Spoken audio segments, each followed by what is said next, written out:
கர்த்தர் நல்லவர். நீங்கள் கர்த்தரால் ஆசீர்வதிக்கப்பட்டவர்கள்.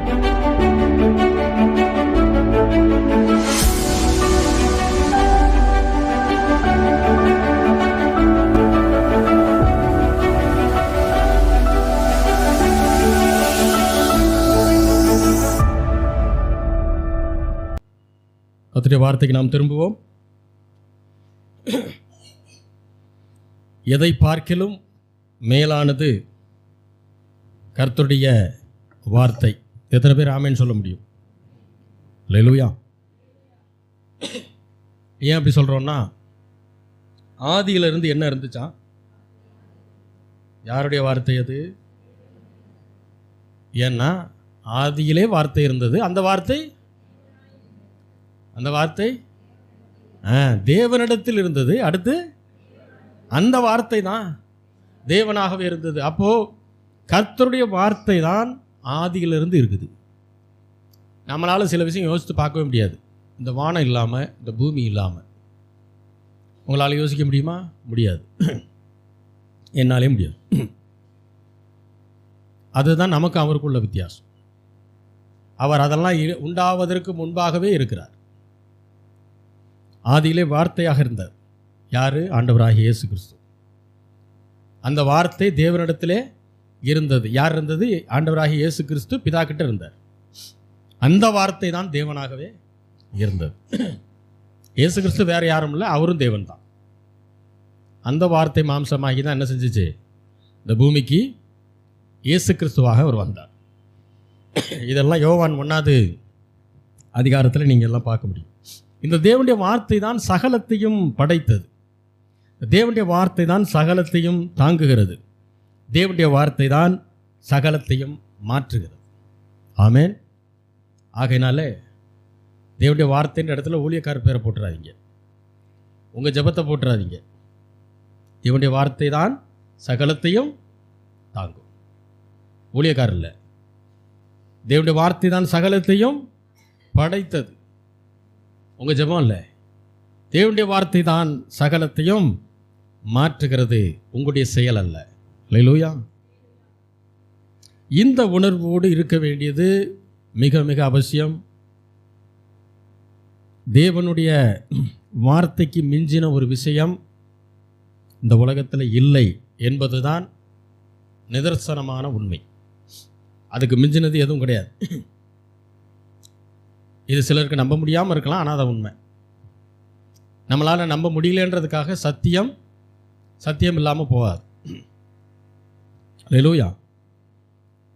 ஏன்னா ஆண்டவருடைய வார்த்தையின் வல்லமையை நீங்கள் கொஞ்சம் உணரணும் அப்படின்னா, வெளியில் போகும்போது கொஞ்சம் நிமிர்ந்து வானத்தை பார்த்தீங்கன்னா தெரியும். இந்த கட்டடம் நிற்கணும்னா இதுக்கு குறைஞ்சது ஒரு 4 பில்லர் வேணும். வானத்துக்கு ஒரு பில்லர் எங்கேயும் இருக்கிற மாதிரியே தெரில, எப்படி நிற்கிதுன்னே தெரியல. கொஞ்சம் யோசித்து பார்த்தோம்னா வானம் பார்க்குற மாதிரி தான் இருக்குது. ஆனால் நிறைய பேர் என்ன செய்கிறதில்ல, அதை பார்க்குறதில்ல. எப்பயுமே இப்படி தான் பார்க்குறோம், அல்லது கீழே பார்த்துட்டு போகிறோம். சில நேரங்களில் ஆண்டவர் இருக்கிற அந்த பரலோகத்தை நோக்கி பார்க்கறது கொஞ்சம் முக்கியமானதுன்னு நான் நினைக்கிறேன். ஏன்னா அப்படி பார்க்கும்போது அவருடைய வல்லமையை நாம் என்ன செய்ய முடியும்? புரிந்து கொள்ள முடியும். அல்லேலூயா. மனிதன் அப்பத்தினால் மாத்திரமல்ல, தேவனுடைய வாயிலிருந்து புறப்படும் ஒவ்வொரு வார்த்தையினாலும் பிழைப்பான் என்பதற்கு அர்த்தம் வாழ்வடைவான் என்ற அர்த்தம். பிழைக்கிறதுனா என்னது? உயிர் பிழைக்கிறது இல்லை, அது இல்லை, வாழ்ந்திருப்பான். அப்போ வெறும் அப்பத்தினால மாத்திரமல்ல, தேவனுடைய வாயிலிருந்து வரக்கூடிய ஒவ்வொரு வார்த்தையினாலும் பிழைப்பான். அந்த வார்த்தை தான் பைபிளாக நம்ம கையில் இருக்குது. அந்த வேதத்தை நாம் ஒவ்வொரு நாளும் வாசித்து தியானம் செய்யும்போது தேவனுக்குள்ளாக நாம் புது பலனை அடைகிறோம். கண்டிப்பாக அடைய முடியும். இதில் ரொம்ப உங்களுக்கு எப்போ ரொம்ப சந்தோஷமாகும் அப்படின்னா, ஒரு அதிகாரத்தை வாசித்துக்கிட்டே இருக்கீங்க, அதில் திடீர்னு ஒரு வசனம் இதுவரைக்கும் உங்களுக்கு வெளிப்படாத ஒரு அர்த்தத்தை உங்களுக்கு புரிய வச்சிருச்சுன்னு வைங்களேன். நீங்கள் வாசித்தேன், மற்றவங்க சொல்லிலாம் அது வேறு, பிரசங்கம் பண்ணும்போது புரிகிறது அதெல்லாம் வேறு. நீங்கள் வாசிக்கும் போதே உங்களுக்கு புரிஞ்சிடுச்சுன்னு வைங்க, அதில் இருக்க ஒரு வசனம் இதுவரைக்கும் அந்த அர்த்தத்தை நீங்கள் புரிஞ்சிருக்கவே மாட்டீங்க, ஆனால் அன்னைக்கு புரிஞ்சிடும். அப்படி புரிஞ்சிருச்சுன்னா அது நாள் பூரா உங்களுக்கு எப்படி இருக்கும், அவ்வளவு சந்தோஷமாக இருக்கும். ஆண்டவர் எனக்கு இந்த ஒரு அர்த்தத்தை இதில் வெளிப்படுத்தி இருக்கிறாரு அப்படின்னு. அப்போது மனிதனுடைய முக்கியமான வேலையே என்ன அப்படின்னா, தேவனுடைய வார்த்தையை வாசிப்பது, அந்த வார்த்தையை தியானிப்பது, அந்த வார்த்தையை புரிந்து கொள்வது, அந்த தேவனுடைய வார்த்தையின்படி செயல்படுவது. மொத்தம் 4 விஷயம். ஒன்று என்னது? தேவனுடைய வார்த்தையை வாசிக்கணும், அடுத்து புரிந்து கொள்ளணும், 3வது தியானிக்கணும், 4வது செயல்படணும். ஏன்னா 3 நடந்தால் தான் அது செயல்பாட்டுக்கே வரும். முதல்ல வாசிக்கணும், அப்புறம் புரிந்து கொள்ளணும், அண்டர்ஸ்டாண்ட் பண்ணாதான் அடுத்து அதை என்ன செய்வோம், தியானிப்போம். அடுத்து என்னது? அதை செயல்படுத்தணும். எதை? தேவனுடைய வார்த்தை. வார்த்தைன்னு சொன்னால் வேறு ஒன்றும் இல்லை, தேவனுடைய வசனம். தேவனுடைய வசனம் ஃபேஸ்புக்கில் இருக்கிற வார்த்தையோ, இன்ஸ்டாகிராமில் இருக்கிற வார்த்தையோ, வாட்ஸ்அப்பில் இருக்கிற வார்த்தையோ, அல்லது யூடியூப்பில் இருக்கிற வார்த்தையோ தியானம் பண்ணி கொண்டிருக்க கூடாது. இன்டர்நெட்டில் நல்ல விஷயமும் இருக்குது, கெட்ட விஷயமும் இருக்குது. நல்ல விஷயங்களை பார்த்துக்கிட்டு இருக்கும்போதே என்ன வந்துடும், படக்குன்னு ஏதாவது ஒன்று ஏடா கூடமாக வந்துடும். ஒன்றும் இல்லைங்க, ஒரு நெகட்டிவான செய்தி நீங்கள் தொடர்ச்சி அதை கேள்விப்பட்டு கொண்டே இருந்தீங்கன்னா உங்கள் மைண்டும், அதாவது உங்களுடைய ஆத்துமா நெகட்டிவ் மைண்டாக தான் மாறும். உங்கள் இன்ட்ரெஸ்ட் எதன் மேலே போகும்னா, எது கெட்ட விஷயமோ, எது நெகட்டிவான விஷயமோ அதை கேட்பதற்குத்தான் நம்முடைய ஆத்துமா ரொம்ப தீவிரமாக இருக்குமே தவிர தேவனுடைய வார்த்தையின் பக்கம் போகாது. அப்போ நாம் ஒரு ஆவிக்குரியவர்கள், தேவனுடைய பிள்ளைகள் என்று சொல்லக்கூடியவர்கள், மற்றவர்களுக்கு நமக்கும் வித்தியாசம் இருக்கணும். நம்முடைய மைண்ட் எப்பயுமே எப்படி இருக்கணும், பாசிட்டிவ் மைண்டாக இருக்கணும். பாசிட்டிவ் மைண்டுக்கு என்ன செய்யணும்னு கேட்டால், பாசிட்டிவான வார்த்தைகளை கேட்கணுன்றது இல்லை, தேவனுடைய வார்த்தையை ஒழுங்காக படிக்கிறது, அதை புரிந்து கொள்வது, அதை தியானம் பண்ணுறது, அதுதான் என்னது. ஏன்னா எப்பயுமே மேனுஃபேக்சரிங் பண்ணவருக்கு தான் அந்த ப்ராடக்டில் என்னென்ன ப்ராப்ளம் வரும், அதை எப்படி சரிப்படுத்தணுன்றது தெரியும், வேறு யாருக்கும் தெரியாது. நம்ம எந்த ப்ராடக்ட் எந்த கம்பெனியில் வாங்குகிறோமோ ப்ராப்ளம் வந்தால் அங்கே தான் கொண்டு போய் சரி பண்ணணும். வேறு எங்கேயாவது கொடுத்தா சரி பண்ணலாம், ஆனால் ரொம்ப மைனூட்டான விஷயங்கள் என்ன செய்ய மாட்டாங்க, அவங்களால அதை செய்ய முடியாது. அப்போ யாருக்கு தான் அது தெரியும், யார் அதை தயாரித்தார்களோ அவர்களுக்கு தான் அப்போ தெரியும். அப்போ ஆதாமையும் ஏவாளையும், அதாவது மனிதனை உண்டாக்கினது கர்த்தர், நமக்கு என்னென்ன ப்ராப்ளம் வரும், என்னென்ன ப்ராப்ளம் நமக்குள்ளே இருக்குதுன்றது அவருக்கு தெரியும். அதற்கான தீர்வு அவர்கிட்ட மட்டும்தான் இருக்கே தவிர வேறு எங்கேயும் கிடையாது. வேறு எந்த நல்ல கருத்துக்களையும் நீங்கள் கேட்கறதுனால என்ன செய்யாது, அந்த நேரம் ஆறுதல் அடையுமே தவிர வேறு ஒன்றும் நடக்காது. இப்போ நிறைய பேர் இந்த மாதிரி உலக பிரகாரமான காரியங்களே என்ன பண்ணுறாங்க, தியானம் பண்ணிக்கிட்டே இருக்கிறதுனால அவர்களுக்கு நெகட்டிவான விஷயம் மட்டும்தான் என்ன செய்யும், டக்குன்னு புரியும், டக்குன்னு புரியும். பாசிட்டிவான தேவன் சொல்லுகிற நல்ல காரியங்கள் டக்குன்னு என்ன செய்யாது, மைண்டுக்குள்ளே போய் உட்காராது. அதுக்கு காரணம், முக்கியமான காரணம், அவர்களுடைய மைண்டை என்ன செஞ்சு வச்சுருக்காங்க, கெடுத்து வச்சுருக்காங்கன்னு அர்த்தம். இதை நாம் ஒரு நாளும் என்ன செய்யக்கூடாது. தேவனுடைய வசனத்தை தியானம் பண்ண தேவ சமாதானம் உங்களையும் உங்கள் குடும்பத்தையும் கிறிஸ்து இயேசுவுக்குள்ளாக என்ன செய்யுமா, காத்துக்கொள்ளும். முதல்ல சமாதானம் நம்மளை விட்டு எடுபடக்கூடாதுங்க, ரொம்ப முக்கியம். பணங்காசு சம்பாதிக்கிறதெல்லாம் ரெண்டாவது, ஐஸ்வர்யத்தை சம்பாதிக்கிற பலனை கொடுக்கிறவர் கர்த்தர். ஆனால் தேவன் கொடுத்த சமாதானம் நமக்குள்ளே என்ன செய்யக்கூடாது, அது மிஸ் ஆகிடக்கூடாது மற்ற காரணங்கள்னால. அது ரொம்ப முக்கியம். ஏன்னா நாம் சமாதானமாக இருக்கிறோன்னா நம்ம சரீரமும் நல்லாயிருக்கும். நம்ம மனசில் சமாதானம் இல்லைன்னா மனசும் கஷ்டப்படும், நம்முடைய சரீரமும் என்னாகும், கஷ்டப்படுற நிலைமைக்கு போகும். இது எல்லாருமே அனுபவிச்சிருக்கோம். ஆகையினால தான் இருதயத்திலே தேவ சமாதானத்தை காத்துக்கொள்வது மிக மிக முக்கியம். அப்போ சமாதானத்தை காத்துக்கொள்ளணும்னா தேவனுடைய வார்த்தையை அதிகமாக இருதயத்தில் என்ன செய்யணும், நிரப்பணும். வாய் பேசும், காது அதை கேட்கும், அந்த வார்த்தை உங்கள் இருதயத்துக்குள்ளே போகும். அப்புறம் இருதயம் அந்த வார்த்தையினால் நிறைஞ்சதுனால இருதயத்தை நிறைவினால் மறுபடியும் என்ன செய்யும் வாயி அதுதான் பேசும். இப்படி தான் ஃபில் பண்ணணும், இப்படி தான் பேசணும். அப்போ எந்த நேரமாக இருந்தாலும், எவ்வளவு கொடிய சூழ்நிலையாக இருந்தாலும், இப்போ நோய்கள் பரவக்கூடிய ஒரு காலகட்டமாக இருந்தாலும் நோய்கள் வரலாம், அந்த மாதிரி போயிடணும். இப்போ நியூ இயர் அன்னைக்கெல்லாம் பார்த்தீங்கன்னா என்னால் நிற்கவே முடியல, ரொம்ப காய்ச்சலாக இருந்தது. இன்றைக்கி அது இல்லை. அப்போ நோய் வரலாம், போயிடலாம், அதே மாதிரி போயிடணும். அது என்னோடதுன்னு நான் உரிமை பாராட்டுறது கிடையாது. அப்போது அந்த சூழ்நிலையிலையும் சரி, இந்த சூழ்நிலையிலையும் சரி, தேவன் என்னை ஊழியத்துக்கு அழைச்சிருக்கிறார் அப்படின்னா அந்த ஊழியத்தை நான் என்ன செய்யணும்? கரெக்டாக செஞ்சுக்கிட்டே இருக்கணும். இல்லை எனக்கு உடம்புக்கு நல்லா இருந்தால் தான் நான் செய்வேன், உடம்பு நல்லா இல்லைன்னா செய்ய மாட்டேன், அப்படி கிடையாது. ஆண்டவருக்கு ஊழியம் செய்யும்போது பார்த்தீங்கன்னா அவர் ரொம்ப சொற்ப நேரத்தில் தான் சாப்பாடு கொடுக்குறார். நிறைய நேரங்களில் வியாதியஸ்தர்களை சுகமாக்குகிறார், பிசாசுகளை துரத்துக்கிறார். அப்போ அவரை பாராட்டுறாங்க. அடுத்து கொஞ்ச நேரம் கழித்து பார்த்தீங்கன்னா இந்த பரிசேயர், சதுசேயர், வேதபாரகர் இவங்கெல்லாம் அவர் என்ன சொல்கிறாங்க? பிசாசு பிடிச்சவன்றாங்க, அப்புறம் குடிகாரன்றாங்க, இப்படிலாம் பேசுகிறாங்க, போஜன பிரியன்னு சொல்கிறாங்க. அப்படிப்பட்ட சூழ்நிலையும் ஆண்டவருக்கு வந்துச்சு. அப்புறம் இன்னும் கொஞ்ச நேரம் கழித்து பார்த்தீங்கன்னா கல்லை எடுத்து அவரை கொல்ற அளவுக்கு வந்துட்டான். அந்த சூழ்நிலையும் வந்தது. யாருக்கு? ஆண்டவருக்கே.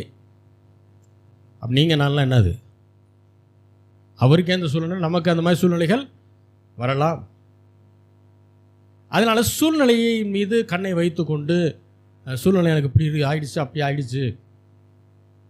நான் கூட சொல்லலாம், எனக்கு எந்த நியூ இயர் அப்பயுமே உடம்பு முடியாமல் போனதே கிடையாது. போன நியூ இயர் அப்போ தான் உடம்பு முடியாமல் போச்சு. அதுக்காக நான் எனக்கு எப்பயுமே இந்த மாதிரி ஆனதில்லை, இந்த விட ஆகிப்போச்சு அப்படின்னு நான் சொல்லிட்டு இருக்க முடியாது. பூமியில் வாழ்கிறோம், வேறு வழி இல்லை. சில நேரம் வியாதி வரலாம், சில நேரம் வராமலும் போகலாம், அதை பற்றி பிரச்சனை கிடையாது. நம்முடைய சரீரத்தை சரிப்படுத்த வேண்டியது நம்ம வேலை. தேவன் தங்குகிற ஆலயம், அவ்வளோதான். ஆகையினால தேவனுடைய வார்த்தையை அதிகமாக தியானம் பண்ணி நம்முடைய இருதயத்தை தேவனுடைய வசனத்தினால் நிரப்பும்போது நம்மை அறியாமலேயே சூழ்நிலையின் போது நாம் தேவனுடைய வார்த்தையை பேச ஆரம்பிச்சிடும். ஏன்னா டேங்கில் தண்ணி இருந்தால் பைப்பை திறந்தால் எந்த பைப்பை திறந்தாலும் தண்ணி வரும். ஏன்னா அந்த பைப்பும் டேங்க் என்ன செஞ்சுருக்கு? கனெக்ஷனாக இருக்குது. அதே போல் தான் நம்முடைய இருதயத்தில் தேவனுடைய வசனத்தை நாம் நிரப்ப சூழ்நிலையின் மத்தியில் இருதயம் தேவனுடைய வார்த்தையை பேச ஆரம்பிக்கும். சூழ்நிலையை பேசாது. சூழ்நிலை மாறக்கூடியது, தேவனுடைய வார்த்தை ஒரு நாளும் மாறாது. வானமும் பூமி ஒளிந்து போனாலும் எது மாறாதுங்க?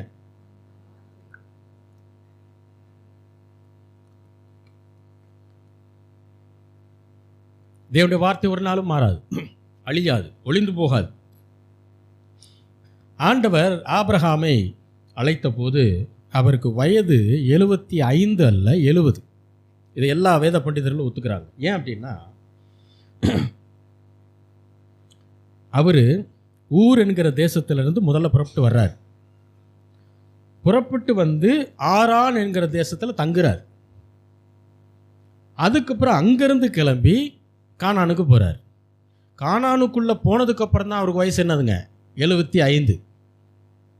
ஆனால் அவர் கிளம்புனப்போ அவருக்கு வயசு 70. அவருக்கு குழந்தை எந்த வயசில் பிறந்தது? எந்த வயசுங்க? 100 வயசு. 70 ஆண்டவர் அழைக்கிறாரு. கடந்து வந்து ஆரான் தேசத்தில் ஒரு 5 வருஷம் இருக்கிறாங்க. அப்புறம் அங்கேருந்து கானானுக்கு வந்துடுறாரு. 75 வயசில் கானானுக்கு வந்துடுறாரு. அப்போ ஏறக்குறைய 30 வருடம் ஆண்டவர் சொன்ன வாக்குத்தத்தம் நிறைவேறவே இல்லை. ஏன்னா ஆண்டவர் சொன்னார், நான் உன்னை ஆசீர்வதிப்பேன், உன் மூலமாய் பூமியில் உள்ள எல்லா வம்சங்களும் என்ன செய்யப்படுமா? அப்படின்னா என்ன அர்த்தம்? உனக்கு சந்ததி இருக்கும்னு அர்த்தம். ஆனால் அது நிறைவேறுவதற்கான சூழ்நிலை கொஞ்சம் கூட இல்லை. வயதும் இல்லை, இவங்களுக்கு அதற்கான திங்கிங்கும் இல்லை. 30 வருஷம் ஆயிடுச்சு, ஒன்றும் நடக்கலை. ஆனால் 30வது வருஷத்தில் தான் என்ன செய்யுது? தேவன் தம்முடைய வாக்குத்தத்தத்தை நிறைவேற்றினார். அதே போல் ஆண்டவர் தாவீதுக்கு நிறைய வசனங்களை அவர் கொடுக்கிறார், வாக்குத்தத்தங்களை கொடுக்கிறார். ஆனால் தாவீதை தேவன் ராஜாவாக ஏற்படுத்தினது அவருடைய 30வது வயது. அல்லேலூயா. அதே போல யோசேப்புக்கு 17வது வயதுக்கு முன்பாகவே தேவன் அவருக்கு வாக்குத்தத்தங்களை கொடுத்துட்றார். அவனை எப்படி பண்ண போகிறேன், தரிசனத்தை கொடுக்குறாரு, உன்னை எல்லாரும் வணங்குவாங்க அப்படின்னு வாக்குத்தத்தங்கள் தரிசனங்கள் எல்லாத்தையும் கொடுத்துட்றாரு. ஆனால் அதுக்கப்புறம் அவருக்கு நடந்தது பூரா தீமை தான். ஏறக்குறைய 13 வருடங்கள் சிறையிருப்பில் இருக்கிறார். அவர் 13 வருடங்கள் சிறையிருப்பு முடிஞ்சதுக்கப்புறம் தான் 30வது வயதில் தான் தேவன் யோசேப்பை ஒரு பிரதம மந்திரியாக மாற்றுகிறார். ஒரு நாட்டினுடைய ராஜாவுக்கு அடுத்த நிலைமையில் இருக்கிறார், அதிகாரமுடைய ஒரு பதவியில் இருக்கிறார். வேதத்தில் 30 வருடங்கள் 30ஆம் வயது இதெல்லாம் கொஞ்சம் முக்கியமான ஒரு வயதாக கருதப்படுகிறது. ஆண்டவராகிய இயேசு கிறிஸ்து 12 வயது வரை தன்னுடைய தாய் தகப்பனுடைய கட்டுப்பாட்டில் இருந்தார். அதற்கு மேலே அவர் ஊழியத்தை ஆரம்பிச்சிட்டார். அவர் அங்கங்கே அப்பப்போ போய் ஊழியம் செய்ய ஆரம்பிச்சிடுவார். திடீர்னு அவரை காணாமல் போயிடுவார், எல்லாம் தேடிட்டு வருவாங்க. அது மட்டும் இல்லை, ப்ராப்பராக தன்னுடைய ஊழியத்தை ஆரம்பித்தது எந்த வயதில்? ஆண்டவர் 30வது வயதில் அப்போ தான் ஆரம்பித்தார். ஆண்டவர் காட்டி கொடுக்கப்பட்டது எத்தனை வெள்ளிக்காசு? 30 வெள்ளிக்காசு. 30 என்பது பலிகளை அல்லது இரத்தத்தை அடையாளப்படுத்தும். இந்த 30ஆம் வருஷத்தை ஆண்டவர் கொஞ்சம் விசேஷமாக தான் பார்க்குறார். யாராவது 30 வயதில் இருந்தீங்கன்னா ஆண்டவருக்கு நன்றி சொல்லுங்கள். ஆண்டவரே, 30வது வயதில் நீர் பெரிய அதிசயங்களுடைய வாழ்க்கையில் செய்ய போகிறீர், நீர் அதை ரொம்ப ஸ்பெஷலாக பார்க்குறீங்கன்றது எனக்கு இப்போ தான் புரியுது. உம்முடைய நினைவுகளின்படி எனக்கு செய்யும் அப்படின்னு சொல்லிடுங்க. தெரிஞ்சோ தெரியாமலோ இந்த 30வது வயதில் தான் நானும் ஞானஸ்தானம் எடுத்தேன். அது வரைக்கும் எடுக்கல. எத்தனையோ பேர் சொன்னாங்க, எத்தனையோ ஊழியக்காரங்க வந்தாங்க, இப்போ பேசினாங்க, ரசிக்கப்படணுன்னாங்க, எவ்வளவோ ஜபங்கள் எல்லாம் நடந்தது. ஆனால் நான் அதை இப்படிலாம் யோசிச்சு போய் நான் எடுக்கலை. ஆனால் 30வது வயதில் தான், என்னுடைய 30வது வயதில் தான் ஞானஸ்தானம் நான் எடுக்க கர்த்தர் கிருபை செய்தார். ஸோ 30ஐ ஆண்டவர் கொஞ்சம் ஸ்பெஷலாக பார்க்குறாரு. ஆபிரகாம், யோசேப்பு, தாவீது, ஆண்டவராகிய இயேசு கிறிஸ்து எல்லாருக்கும் ஒரு முக்கியமான சுவாபம் ஒன்று பொதுவாக இருந்தது. மத்தேயு 16வது அதிகாரம், மத்தேயு 16வது அதிகாரம் 13 முதல் 24 வசனங்கள். பின்பு இயேசு பிலிப்பு செசரியாவின் திசைகளில் வந்தபோது தம்முடைய சீசரை நோக்கி, மனுஷகுமாரனாகிய என்னை ஜனங்கள் யார் என்று சொல்லுகிறார்கள் என்று கேட்டார். அதற்கு அவர்கள், சிலர் உம்மை யோவான் ஸ்நானன் என்றும், சிலர் எலியா என்றும், வேறு சிலர் எரேமியா என்று அல்லது தீர்க்கதரிசிகளில் ஒருவர் என்றும் சொல்லுகிறார்கள் என்றார். பாருங்க, ஆண்டவர் சீசர்கிட்ட கேட்கிறார், மனுஷகுமாரனாகிய என்னை ஜனங்கள்லாம் யாருன்னு சொல்றாங்கப்பா அப்படின்னு தெரிஞ்சுக்கணும்னு அவருக்கு ஆசை. கேட்கிறார். கேட்ட உடனே இவங்க சொல்றாங்க, ஆண்டவரே, சிலர் உண்மை என்ன சொல்றாங்க? யோவான் ஸ்நானன். சிலர் உண்மை என்ன செய்யறாங்க? எலியா. சிலர் உண்மை என்ன செய்யறாங்க?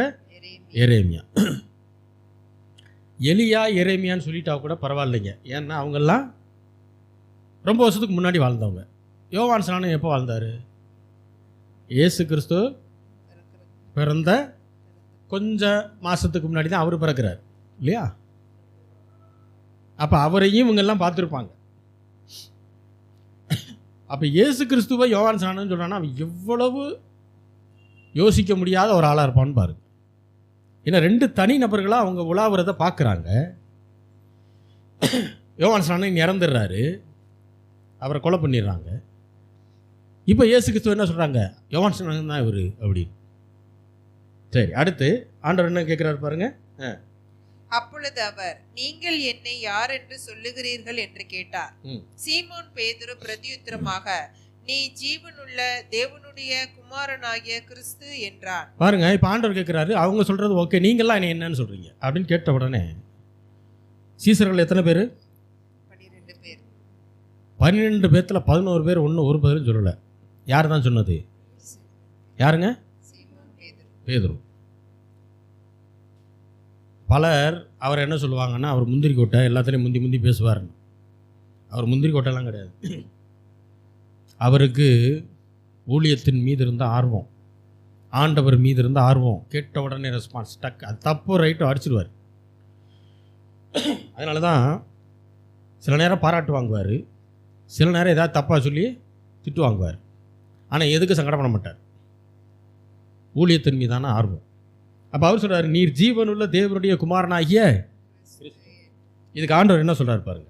இயேசு அவனை நோக்கி, யோனாவின் குமாரனாகிய சீமோனே, நீ பாக்கியவான், மாம்சமும் இரத்தமும் இதை உனக்கு வெளிப்படுத்தவில்லை. மாம்சமும் இரத்தமும் இதை உனக்கு வெளிப்படுத்தவில்லை. இது யூதர்களுடைய ஸ்லாங். இது அதாவது மாம்சமும் இரத்தம்னா மனுஷன் உனக்கு இதை வெளிப்படுத்தலை, அதான் அர்த்தம்.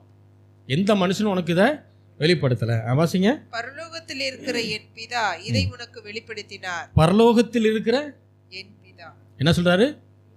என் பிதா. ஏன் அப்படி சொல்றாரு?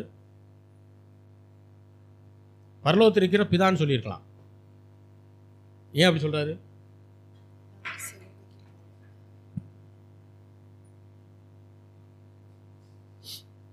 ஆண்டவர் இன்னும் எங்க போகல? சிலுவைக்கு இன்னும் போகல. சிலுவைக்கு போனதுக்கப்புறம், மரித்து 3ஆம் நாள் உயிரோடு எழுந்ததுக்கப்புறம் தேவ சமூகத்தில் போய் அவருடைய பரிசுத்த ரத்தத்தை கிருபாசனத்தில் சிந்திட்டு அதுக்கப்புறம் தான் கீழே எல்லாருக்கும் அவர் தரிசனமாகிறார். இது நடந்ததுக்கு அப்புறம் தான் ஆண்டவர் என்ன சொல்ல முடியும்? ஆனால் அதுக்கப்புறம் தான் சொல்லுவார், என் பிதாவினிடத்திற்கும் முன் பிதாவினிடத்திற்கும் என்ன செஞ்சேன் அப்படின்னு பேசுவார். அது வரைக்கும் என்ன தான் பேசுவார்? என் பிதா. உங்களுக்கு என்ன ஒரு பிதா கிடையாது, ஏன்னா நான் என்ன செய்ய வேண்டிய வேலையை செய்யலை. வாசிங்க. மேலும் நான் உனக்கு சொல்லுகிறேன், நீ பேதுருவாய் இருக்கிறாய், இந்த கல்லின் மேல் என் சபையை கட்டுவேன், பாதாளத்தின் வாசல்கள் அதை மேற்கொள்வதில்லை. இதை ஒரு நாள் மறந்துடாதீங்க. நீ பேதுருவாய் இருக்கிறாய், இந்த கல்லின் மேல் சபையை கட்டுவேன். முக்கியமான வசனம் எது தெரியுமா? பாதாளத்தின் வாசல்கள் சபையை ஒரு நாள் என்ன செய்ய முடியாது, மேற்கொள்ளவே. கொரோனா வரலாம், வேறு எந்த நோயினாலும் வரலாம், லாக்டவுன் போடலாம், எல்லாமே செய்யலாம். லாக்டவுன் போட்டோன்னே நிறைய பேர் சொன்னது என்னென்னா, அவ்வளோதான், எல்லாத்தையும் மூடிட்டாங்க, சபையெல்லாம் மூடப்பட்டுருச்சு, இனிமே என்ன பண்ணுவீங்க அப்படின்னு. நிறைய பேர் என்ன நினைக்கிறாங்கன்னா, சபையை வியாதி மேற்கொண்டுருச்சு. அதெல்லாம் சபையை என்ன செய்ய முடியாது. பாதாளத்தின் வாசல்கள், பாதாளத்தின் வல்லமை. வாசல்கள்னால் வேற ஒன்றும் இல்லை, வல்லமை. பாதாளத்தின் வல்லமைகள் ஒரு நாளும் சபை என்ன செய்ய முடியாது, மேற்கொள்ள முடியாது. சபை எப்பொழுது நெருக்கப்படுகிறதோ அந்த காலகட்டத்தில் தான் சபை விஸ்தரித்து வளரும். இதுதான் வரலாறு. லிபரலாக இருக்கும்போது கூட ஸ்லோவாக தான் வளரும். என்னைக்கு நெருக்கங்கள் சபைகளுக்கு ஜாஸ்தி வருதோ அன்றைக்கு சபை கட்டவிழ்க்கப்பட்ட மாடு மாதிரி உள்ள பாயும். ஜீவ தண்ணீர் உலகத்துக்குள்ளே பாய்ந்து போகும். அதனால தான் ஆரம்பத்தில் கிபி 1ஆம் நூற்றாண்டிலே அப்போஸ்தலர்கள் எல்லாம் பாடுபட்டாங்க இல்லையா? எல்லாருமே இரத்த சாட்சியை மறிச்சாங்க. ஏன்? சபைக்கு அவ்வளவு நெருக்கங்கள். யூதர்கள் மூலியமாக தான் நிறைய நெருக்கம். யூதர்களுக்கு சப்போர்ட் பண்ண ரோமர்களை சேர்ந்துக்கிட்டு என்ன பண்ணாங்க? கிறிஸ்தவர்களை துன்புறுத்தினார்கள்.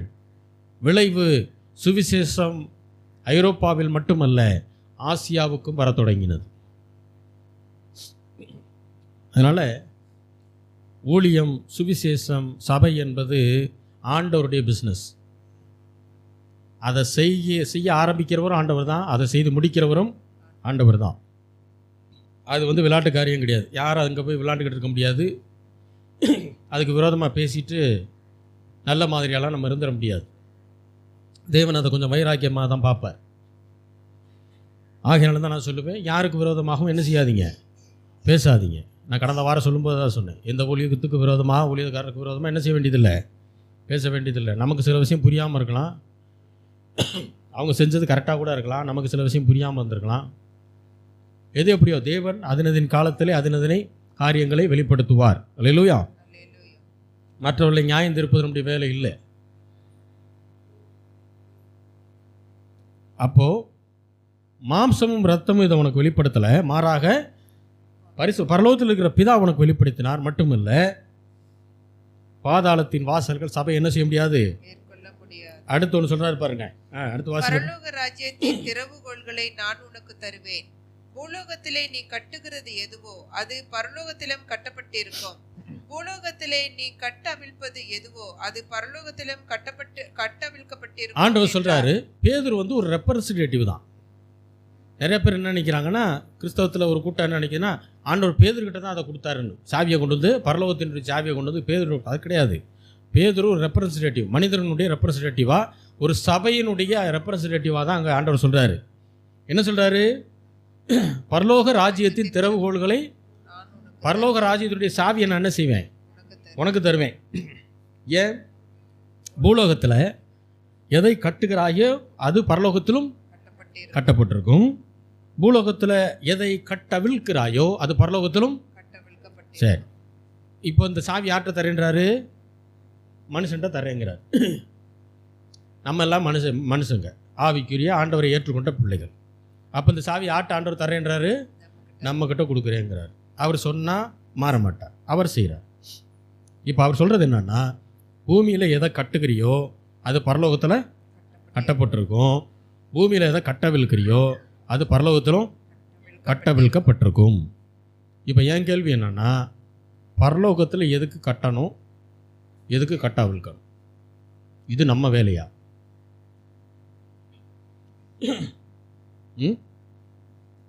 பரலோகம் நல்லா தான் இருக்குது, சந்தோஷமாக இருக்குது. கிறிஸ்துவுக்குள் மரித்த எல்லாரும் அங்கே சந்தோஷமாக இருக்கிறாங்க. தூதர்கள் ஆடி பாடி ஆண்டவர் தொழுது கொள்கிறாங்க. தேவனுடைய பிரசன்னம் இருக்குது, எங்கே பார்த்தாலும் மகிழ்ச்சி. இப்போ பரலோகத்தில் நம்ம போய் எதை கட்ட போகிறோம், எதை கட்டவிழ்க்கணும்? அப்போ இதை எப்படி புரிஞ்சுக்கணும்னா, ரிவர்ஸில் படிக்கணும். பரலோகத்திலே எவையெல்லாம் கட்டப்பட்டிருக்கிறதோ அதை பூமியில் நீங்கள் என்ன செய்யணும், கட்டணும். பரலோகத்தில் எவைகள் எல்லாம் கட்டவிழ்க்கப்பட்டிருக்கிறதோ அதையெல்லாம் பூமியில் நீங்கள் என்ன செய்யணும், கட்டவிழ்க்கணும். இதுதான் அர்த்தம். சரி, அடுத்த கேள்வி, பரலோகத்தில் எதெல்லாம் கட்டப்பட்டிருக்கிறது? பரலோகத்தில் எதெல்லாம் இல்லை? வேதனை இல்லை, துன்பம் இல்லை, துயரம் இல்லை, வியாதி இல்லை, கஷ்டம் இல்லை. இதெல்லாம் என்ன இல்லை பரலோகத்தில்? இல்லை. இதெல்லாம் கட்டப்பட்டிருக்கிறது. அப்போது பூமியில் நாம் ஜெபிக்கும் போது என்ன செய்யணும்? ஆண்டவரே, பரலோகத்திலே கட்டப்பட்ட இது எல்லாம் என்னுடைய குடும்பத்திலையும் கட்டப்பட வேண்டும். அந்த அதிகாரத்தை உங்களுடைய வாயின் வார்த்தைகளில் நீங்கள் சொல்லணும். அடுத்து, பரலோகத்தில் எதெல்லாம் கட்டவிழ்க்கப்பட்டிருக்கிறது? நித்திய மகிழ்ச்சி, சந்தோஷம், ஐஸ்வர்யம், ஆசீர்வாதம், இது எல்லாம் பரலோகத்தில் என்ன செய்யப்பட்டிருக்கு? துதி, இதெல்லாம் கட்டவிழ்க்கப்பட்டிருக்கு. இது அத்தனையும் என்னுடைய குடும்பத்திலும் என்னுடைய சபையிலும் கட்டவிழ்க்கப்படணும், என்னுடைய சமுதாயத்தில் கட்டவிழ்க்கப்படணும். இதை நீங்கள் சொல்லும்போது தான் அது ஆகும். ஏன்னா விசுவாசிக்கிறவனுக்கு தான் எல்லாம் ஆகும்.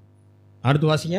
அப்பொழுது தாம் கிறிஸ்துவாகிய இயேசு என்று ஒருவருக்கும் சொல்லாதபடிக்கு தம்முடைய சீசர்களுக்கு கட்டளையிட்டார். கிறிஸ்துவாகிய இயேசுனா நான் தான் மேசியான்றதை யார்ட்டையும் சொல்லாதீங்கன்றார். அடுத்து, அது முதல் இயேசு தாம் எருசலேமுக்கு போய் மூப்பராலும் பிரதான ஆசாரியராலும் வேத பாரகராலும் பல பாடுகள் பட்டு கொலையுண்டு 3ஆம் நாளில் எழுந்திருக்க வேண்டும் என்பதை தம்முடைய சீசர்களுக்கு சொல்லத் தொடங்கினார். பாருங்க, இந்த கான்வர்சேஷன் முடிஞ்சவொடனே அவர் என்ன ஆரம்பிக்கிறார் பாருங்க. எருசலேமுக்கு போகணும், மூப்பர், பிரதான ஆசாரியர், வேத பாரகர், இவங்களால் நான் என்ன செய்யப்படணுமா? பல பாடுகளை பட்டு கொலையுண்டு 3ஆம் நாளில் எழுந்திருக்க வேண்டும் என்று தம்முடைய சீசர்களுக்கு சொல்ல தொடங்கினார். அடுத்து, அப்பொழுது பேதுரு அவரை தனியே அழைத்து கொண்டு போய், ஆண்டவரே, இது உமக்கு நேரிடக்கூடாதே, இது உமக்கு சம்பவிப்பதில்லை என்று அவரை கடிந்து கொள்ள தொடங்கினான். அவரோ திரும்பி பேதுருவை பார்த்து, எனக்கு பின்னாக போ சாத்தானே, நீ எனக்கு இடரலாய் இருக்கிறாய். தேவனுக்கு ஏற்றவைகளை சிந்தியாமல் மனுஷருக்கு ஏற்றவைகளை சிந்திக்கிறாய் என்றார். அப்பொழுது இயேசு தம்முடைய பாருங்க, இப்போ ஆண்டவர் இந்த பாடுபடுகிற சிலுவையின் காரியங்களை சொல்லும் போது பேதுரு அவரை தனியாக கூட்டிட்டு போய், ஆண்டவரே, நீங்க என்ன இப்படி சொல்றீங்க? நீங்க யாரு? தேவனுடைய குமாரன், நீங்க மேசியாவாகிய கிறிஸ்து, உங்களுக்கு இதெல்லாம் நடக்கலாமா அப்படின்னு ஒரு அக்கறையில் தான் என்ன செய்கிறாரு, பேதுரு போய் பேசுகிறார். ஆனால் பேதுருக்கு பிதாவுடைய திட்டம் தெரியாது. பிதா இந்த திட்டத்தை எப்போ போட்டு வச்சிருக்காருன்னா, உலக தோற்றத்திற்கு முன்பாகவே இந்த திட்டத்தை போட்டு வச்சிருக்கிறாரு. முதல் தீர்க்க தரிசனத்தை சொன்னதே பிதா தான். உனக்கும் ஸ்திரீக்கும் உன் வித்துக்கும் ஸ்திரீயின் வித்துக்கும் பகை உண்டாக்குவேன்னு சொன்னார். அங்கே ஆரம்பித்த தீர்க்க தரிசனம் இனிமேல் தான் நிறைவேற போகுது. நிறைவேறதுக்கு இன்னும் கொஞ்ச நாள் தான் இருக்குது. இந்த திட்டம் பேதுருக்கு தெரியாதனால அவர் நம்ம யோசிக்கிற மாதிரி யோசிச்சார். ஆண்டவரே, நீர் உங்கள் ஸ்தானம் என்ன, நீங்கள் எவ்வளோ பெரிய ஒரு இவர் மனுஷகுமாரனா இங்கே வந்திருக்கிறீங்க, நீங்கள் உங்களுக்கு போய் இப்படிலாம் நடக்கலாமா, நீங்கள் போய் அவங்களால கொல்லப்படலாமா அப்படின்னு ஒரு அக்கறையில் கேட்கும்போது ஆண்டவர் அவருக்கு கொடுத்த ரிப்ளை என்ன, எனக்கு பின்னாக போ. ஏன் ஆண்டவர் இந்த வார்த்தையை சொன்னார்? அக்கறையில் தானே கேட்டார். அப்போ ஏன் ஆண்டவர் இதை சொல்கிறாரு? ஏன்னா பிதாவின் திட்டம் ஒன்று இருக்க, அதுக்கு எதிரான ஒரு கருத்தை யார் வைக்கிறா? பிதாவின் சித்தத்திற்கு எதிரான காரியத்தை செய்கிறது யார்? அப்போ சாத்தானுடைய திட்டத்தை இவர் என்ன செய்கிறாரு? பேதுரு அங்கே பேசுகிறாரு. அதனால தான் சொன்னார், எனக்கு பின்னாடி போ. அப்போ ஆண்டவராக இயேசு கிறிஸ்துவை எத்தனை பேர் பாராட்டினாலும் சரி, பிதாவின் சித்தத்துக்கு விரோதமாக பேசிட்டாங்கன்னா அவங்கள பின்னாடி போன்றுவார்.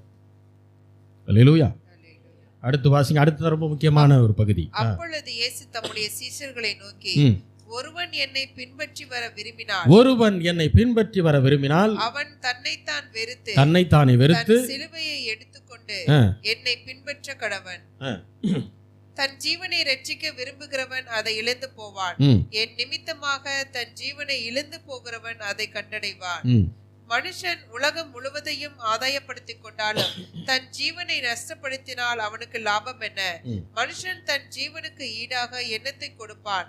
மனுஷகுமாரன் தம்முடைய பிதாவாகிய ஆண்டவர் இங்க என்ன சொல்ல வர்றார் அப்படின்னா, நான் யாருன்னு உங்க எல்லாத்துக்கும் தெரிஞ்சிருச்சு. நான் தான் ஜீவனுள்ள தேவனுடைய குமாரனாகிய கிறிஸ்துன்னு சொல்லிட்டீங்க. அதை வேற யாருக்கும் சொல்ல வேண்டாம். நான் யாருன்றது தெரிஞ்சிருச்சு. இப்போ நான் சொல்கிறேன், ஏன்னா அதை சொல்லிட்டு தான் அதை பேசுகிறாரு. ஒருவன் என்னை ஃபாலோ பண்ணணும்னு நினச்சா, ஒருத்தர் என்னை ஃபாலோ பண்ணணும்னு நினச்சா முதல்ல என்ன செய்யணுமா? தன்னைத்தான் வெறுத்து, ரெண்டாவது தன் சிலுவையை அனுதினமும் எடுத்துக்கொண்டு. அது எங்கே வருது தெரியுமா? லூக்கா 9வது அதிகாரம் 23வது வசனம்.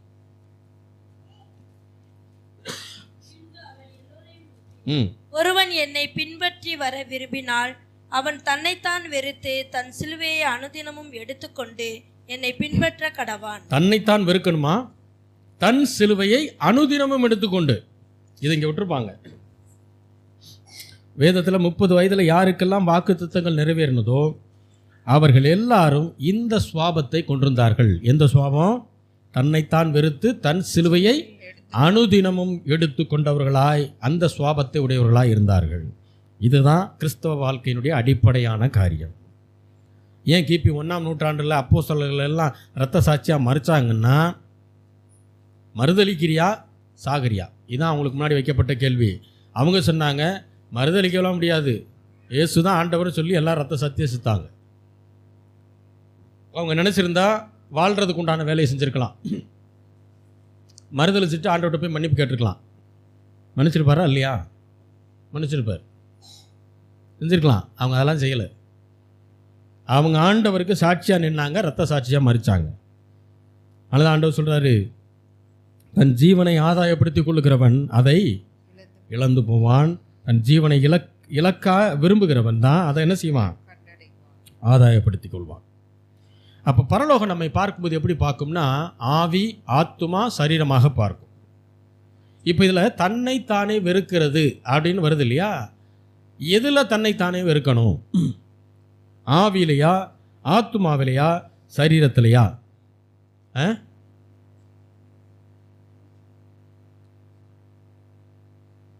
ஆவியிலையும் கிடையாது, சரீரத்திலையும் கிடையாது. எதில் வெறுக்கணும்? ஆத்துமாவில் தன்னைத்தானே என்ன செய்யணுமா? வெறுக்க வேண்டும். நிறைய ஊழியர்களும் விசுவாசிகளும் என்ன நினச்சிட்டு இருக்காங்கன்னா, சரீரத்தில் வெறுக்கணும்னு சொல்லிட்டு தேவன் கொடுத்த அந்த ஆலயத்தை சரியாக பராமரிக்காமல் விட்டுவிட்டார். சரியாக என்ன செய்ய மாட்டாங்க, அதை பராமரிக்காமல் விட்டுருவாங்க. நான் சரீரத்தை வெறுக்கிறேன் அப்படின்ட்டு. அதனால் வேறு வழி இல்லாமல் தேவன் குறித்த காலத்திற்கு முன்பாகவே அவங்க என்ன செஞ்சுருவாங்க, பரலோகத்துக்கு போயிடுவாங்க. எப்பயுமே தேவன் கொடுக்குற நீடிய ஆயுளை நம்பணும். ஃபஸ்ட்டு அதை விசுவாசிக்கணும். நீடிய ஆயுசோ உங்களுக்கு எனக்கு கொடுக்கலன்னா வேறு யாரும் கொடுக்குறதுக்கு அவர் ரெடியாக இருக்கார்? முதல்ல அந்த கேள்வி வரணும். அவருடைய பிள்ளைகளாக இருக்கிறோம், அவர் சொல்கிற கட்டளைகளை கீழ்ப்படிஞ்சு நடக்கிறோம். 1-2 தப்பு இருக்கலாம், அது உணர்த்தப்பட்டு நம்மளே சரிப்படுத்திக்கிறோம். வாரம் தவறாமல் கோயிலுக்கு வர்றோம். எதுக்கு? ஆண்டவருடைய வார்த்தையை கேட்குறோம். அதில் சில மாற்ற வேண்டிய காரியங்கள் இருந்தால் மாற்றிக்கொள்கிறோம். இதெல்லாமே செய்கிறோம்னா நமக்கு ஆண்டவர் நீடிய ஆயுசு என்கிற ஆயுளை அந்த நீடிய ஆயுளை நமக்கு கொடுக்காம வேறு யாரும் கொடுக்க போகிற? அப்போ நீங்கள் எல்லாரும் நல்லா புரிஞ்சுக்கணும், அதை விசுவாசிக்கணும். தேவன் கொடுக்குற நீடிய ஆயுசை விசுவாசிக்க வேண்டும். நான் மிகவும் மதிக்கக்கூடிய ஒரு ஊழியக்காரர், அவர் மதுரையில் இருக்கிறார். அவருடைய ஊழியத்தை அவர் ஆரம்பித்த புதுசில் அதிகமான நேரம் ஃபாஸ்டிங் இருப்பார். அதாவது சனிக்கிழமை ஆலயத்துக்கு வந்துடுவார், அங்கேயே தான் இருப்பார், ப்ரேயர் பண்ணிகிட்டே இருப்பார், சாப்பிட மாட்டார். அடுத்த நாள் ஞாயிற்றுக்கிழமை ஆராதனை முடிச்சுட்டு தான் அவர் வீட்டுக்கே போய் சாப்பிடுவார். இப்படி தொடர்ந்து செய்து கொண்டே இருந்தார். ஒரு நாள் என்ன ஆயிடுச்சு, அவருக்கு ரொம்ப முடியாமல் போயிடுச்சு. முடியாமல் போகவும் அவர் ஆண்டவர்கிட்ட கேட்குறாரு, ஆண்டவரே நான் அப்படி ஊழியத்துக்காக தான் அந்த மாதிரிலாம் ஃபாஸ்டிங் இருந்து செய்கிறேன், ஆனால் அதை நீங்கள் எனக்கு இந்த மாதிரி உடம்பு முடியாமல் போயிடுச்சு அப்படின்னு சொல்லி அவர் கேட்டாராம். கேட்கும்போது ஆண்டவர் அவருக்கு வெளிப்படுத்தின என்ன தெரியுமா, உன்னை யார் இவ்வளோ நேரம் ஃபாஸ்டிங் இருக்க சொன்னதுன்னு கேட்டாராம். அல்லேலூயா. உன்னை யார் இவ்வளவு நேரம் ஃபாஸ்டிங் நான் சொன்னேனான்னு கேட்டாராம்.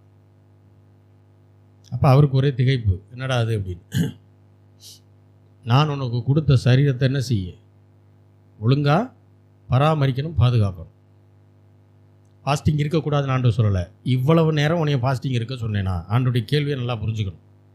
ஒரு நேரம் ஃபாஸ்டிங் இருக்கிறோன்றது தப்பு இல்லை. அதாவது ஃபாஸ்டிங்கிறது பட்டினி கிடையாது, அது உபவாசம்.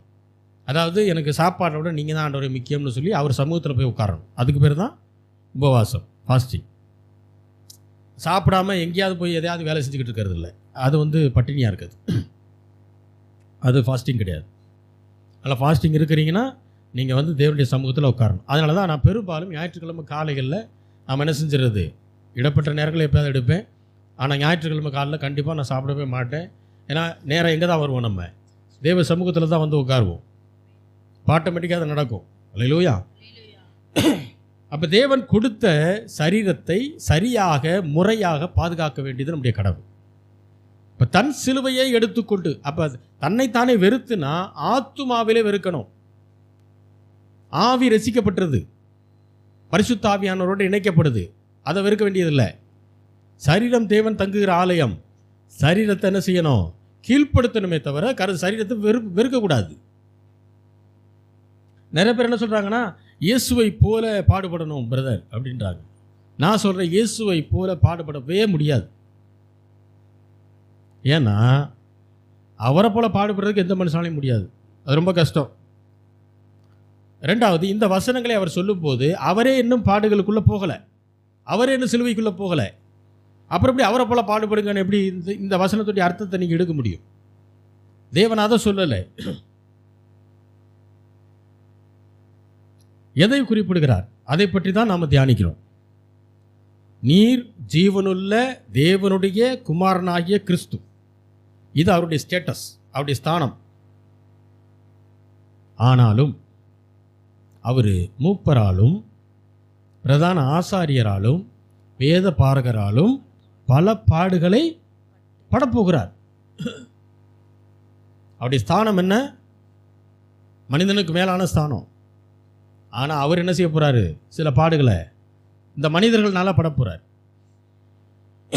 ஆண்டவர் என்ன சொல்கிறாருன்னா, என் ஸ்டேட்டஸ் பெருசு தான்ப்பா, ஆனால் இவங்கள்னாலெல்லாம் நான் என்ன செய்யப்பட போகிறேன், பாடுகளை அனுபவிக்க போகிறேன். ஆண்டவரே நீங்கள் யார், உங்கள் ஸ்டேட்டஸ் என்ன, எங்களுக்கு இப்படி நடந்தால் கூட பரவாயில்ல, உமக்கு இப்படி நடக்கலாமா என்று பேதுரு அவரை கடிந்து கொண்டார். திட்டவே செஞ்சிட்டான். பேதுரு பாருங்க, கொஞ்சம் போல்டான ஆள் தான், ஆண்டவரே திட்டாளு. அதாவது ஆண்டவர் சிலுவைக்கு போகிறதுக்கு முன்பாக கூட அவர் அங்கே இருக்க மாட்டார். இல்லாதப்போ தான் ஆண்டவரை சபிப்பார், சத்தியம் பண்ணுவார், எல்லாம் செய்வார். இங்கே ஆண்டவருக்கு முன்பாகவே இருந்து என்ன செய்கிறாரு? அவரை கடிந்து கொள்கிறார். இதெல்லாம் கண்டிப்பாக நடக்கக்கூடாது ஆண்டவரே. ஆண்டவரே பாடுகளை படுவதற்கு ரெடி ஆயிட்டார். அப்படின்னும் போது அவருடைய பிள்ளைகளாக இருக்கக்கூடிய நீங்களும் நானும் பாடுகளை படுவதற்கு ரெடியாக இருக்கணும். அடுத்த கேள்வி, என்ன மாதிரியான பாடுகள்? கிறிஸ்துவின் நிமித்தமும் அவருடைய சுவிசேஷத்தின் நிமித்தமும் வரக்கூடிய அவமானங்கள், பாடுகள், இதை எல்லாவற்றையும் நாம் என்ன செய்யணும்? சகித்து கொண்டு தான் ஆக வேண்டும். நாம் கிறிஸ்தவர்களாக இருக்கிறதுனால, நாம் சபைக்கு வர்றதுனாலேயே சொந்த பந்தங்கள் நம்மை வெறுக்கலாம், நமக்கு விரோதமாக பேசலாம். நல்லா இருந்தால் இப்போ போய் சபையில் சேர்ந்துட்டா அப்படின்னு சொல்லுவாங்க. கவலைப்படக்கூடாது, வருத்தப்படக்கூடாது. இது கிறிஸ்துவின் நிமித்தம் நமக்கு வரக்கூடிய பாடுகள். இதனால் நம்மளை அவமானப்படுத்தினா அவமானப்படுத்திட்டு போகட்டும், அதுக்கு நம்ம பதில் சொல்லணும்னு அவசியம் இல்லை.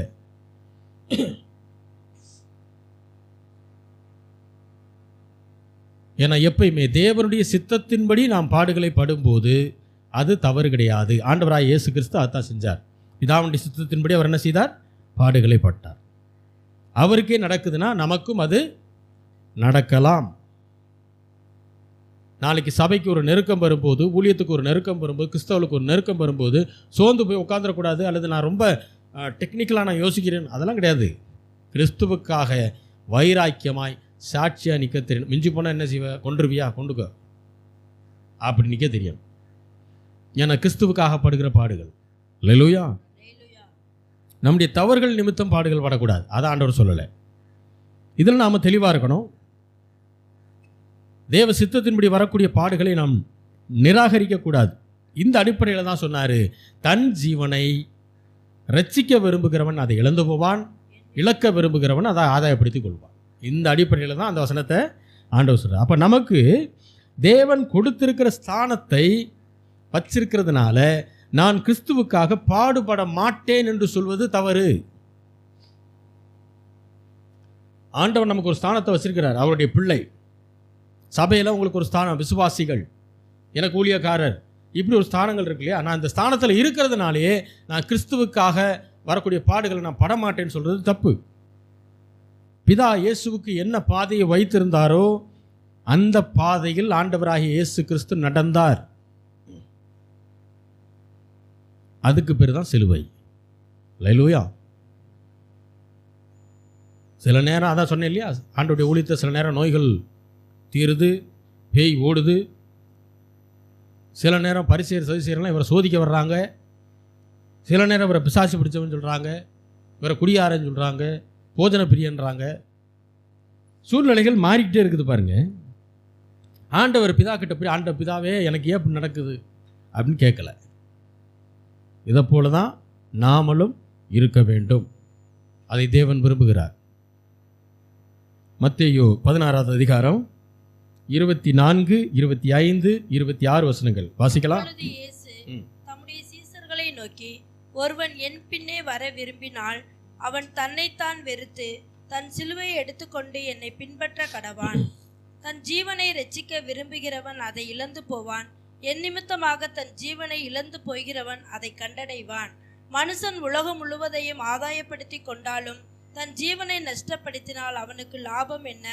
மனுஷன் தன் ஜீவனுக்கு ஈடாக எண்ணத்தை கொடுப்பான். மனுஷன் உலகம் முழுவதையும் ஆதாயப்படுத்தி கொண்டாலும் அப்படின்னா என்ன அர்த்தம்னா, உலகத்தில் இருக்கிற எல்லா நாட்டுக்கும் போகக்கூடிய வசதி இருந்தாலும், பல பில்லியன் டாலர்ஸ் பணம் கையில் வச்சுருந்தாலும், பேங்க்கில் வச்சுருந்தாலும், மல்டி லெவல் பிஸ்னஸை பண்ணக்கூடிய ஒரு ஆளாக இருந்தாலும் சரி, அவன் தன்னுடைய ஜீவனை நஷ்டப்படுத்தினான். ஜீவன்னா நம்ம நினைக்கிற மாதிரி இந்த சரீரத்தில் இருக்கிற உயிர், அதை சொல்லலை ஆண்டவர். நித்திய ஜீவனை நஷ்டப்படுத்தினான். தேவன் கொடுக்கிற ஜீவனை அவன் வேணான்னு சொல்லிட்டான்னா அவனுக்கு ஒரு லாபமும் இல்லை. ஏன்? அவன் மரிச்சா எங்கே தான் போகிறான்? எங்கே போவான்? நரகத்துக்கு. நித்திய ஜீவனை பெற்ற நீங்களும் நானும் மரிச்சா எங்கே போவோம்? பரலோகம். நித்தியமான ஜீவனோடு இருக்கிற இடம் எது? பரலோகம்.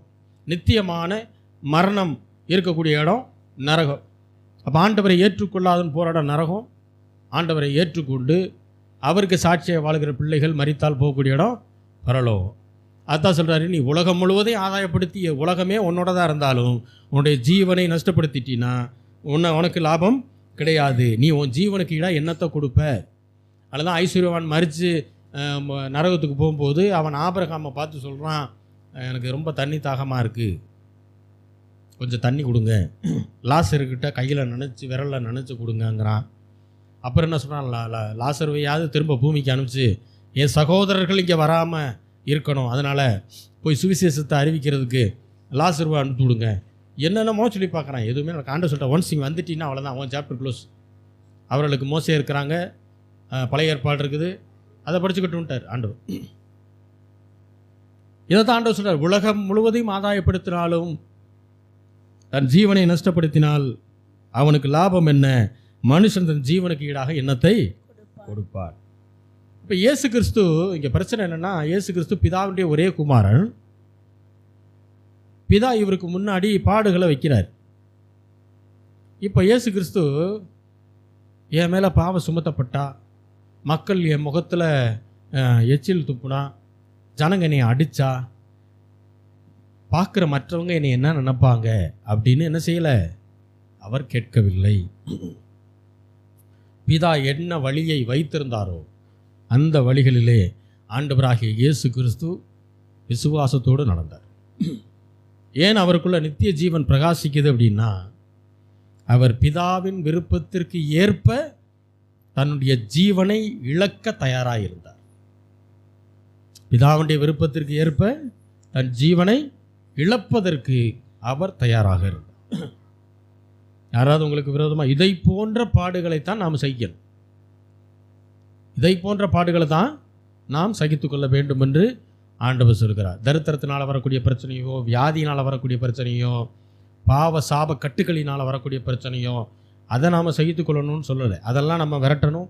ஆண்டவருடைய வார்த்தையை வச்சு விசுவாசத்தோடு ஜெபம் பண்ணி ஒவ்வொரு காரியத்தையும் வெற்றி பெற்று மேலே வரணும். அதெல்லாம் உண்மை. ஆனால் கிறிஸ்தவனாக இருக்கிறதுனால சில கஷ்டம் வரும், சில அவமானங்கள் வரும், சில பாடுகளை நாம் படுவோம். அதை என்ன செய்யாதீங்க, நிராகரிக்காதீங்க. ஏன்னா தேவ சித்தத்தின்படி நீங்கள் பாடுகளை என்ன செய்கிறீங்க, படுகிறீர்கள். யாராவது உங்களுக்கு விரோதமாக பல வார்த்தைகளை பேசும்போது அதை பற்றி எந்த பதில் வார்த்தை என்ன செய்ய வேண்டியதில்லை, பேச வேண்டியதில்லை. ஏன்னா அவங்களுக்கு உங்கள் மேலே கோபம் என்னென்னா, நீங்கள் சபைக்கு போகிறது, நீங்கள் கிறிஸ்தவர்களாக இருக்கிறது, அதுதான் பிரச்சனை. அவங்க செய்கிற எல்லா சடங்காச்சாரத்தையும் நீங்கள் செஞ்சிட்டிங்கன்னா உங்கள் மேலே அவங்களுக்கு எந்த கோபமும் வரப்போகிறது இல்லை. ரொம்ப சிம்பிள். அவங்க மெழுகுத்தி ஏற்றினா நீங்களும் ஏற்றணும், அவங்க ஊதுபத்தி ஏற்றினா நீங்களும் ஏற்றணும், விளக்கு வச்சா விளக்கு வைக்கணும், கோலம் போட சொன்னால் நீங்கள் கோலம் போடணும். இதெல்லாம் போட்டு பாருங்களேன், உங்கள் மேலே எந்த பிரச்சனையும் அவங்களுக்கு வராது. எப்போ பிரச்சனை வரும், இதெல்லாம் நீங்கள் செய்ய மாட்டேன்னு சொல்லும்போது தான் பிரச்சனை வரும். ஏன்னா நாம் எங்கே இருக்கிறோம், உலகத்தில் இருக்கிறோம். உலகத்திலே நமக்கு உபத்திரவங்கள் உண்டு, ஆனாலும் திறன் கொள்ளுங்கள், நான் உலகத்தை ஜெயித்தேன். சங்கீதம் 37:8.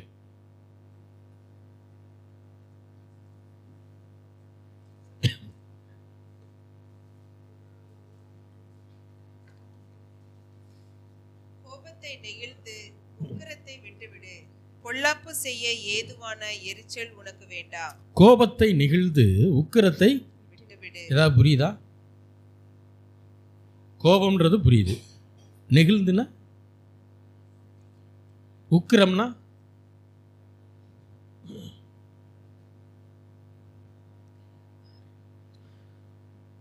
அதாவது கோபத்தை விட்டுட்டு உக்கிரம்னு வருது இல்லையா, அதுக்கு என்ன அர்த்தம்னா வெகுண்டு எழுவது, அதான் அர்த்தம். அதுக்கு அதாவது வேகமாக அந்த டென்ஷனோட எந்திரிக்கிறது. வெகுண்டு எழுவதை என்ன செய்யணுமா, விட்டு விடணும். பொல்லாப்பு செய்ய ஏதுவான எரிச்சல் உனக்கு, எதுக்கான எரிச்சல், மற்றவர்களுக்கு தீங்கு செய்வதற்கான எரிச்சல் உங்களுக்கு என்ன செய்யக்கூடாது, வரக்கூடாது. அல்லேலூயா.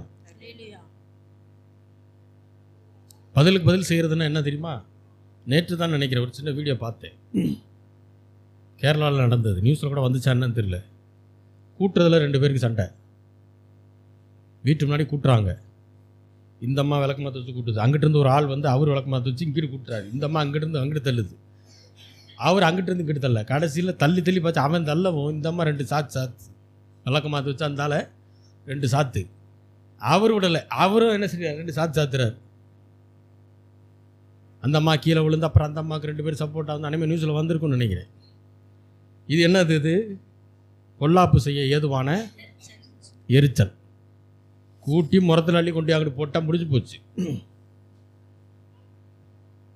எப்பொழுது உங்களுக்கு வருகிற சிலுவை பாடுகளை, அதாவது தேவ சித்தத்தின்படி வரக்கூடிய பாடுகளை நீங்கள் சகிக்க ஆரம்பிக்கிறீர்களோ அன்றைக்கு தேவனுடைய பலத்தினால் இடைகட்டப்படுவீர்கள். அல்லேலூயா.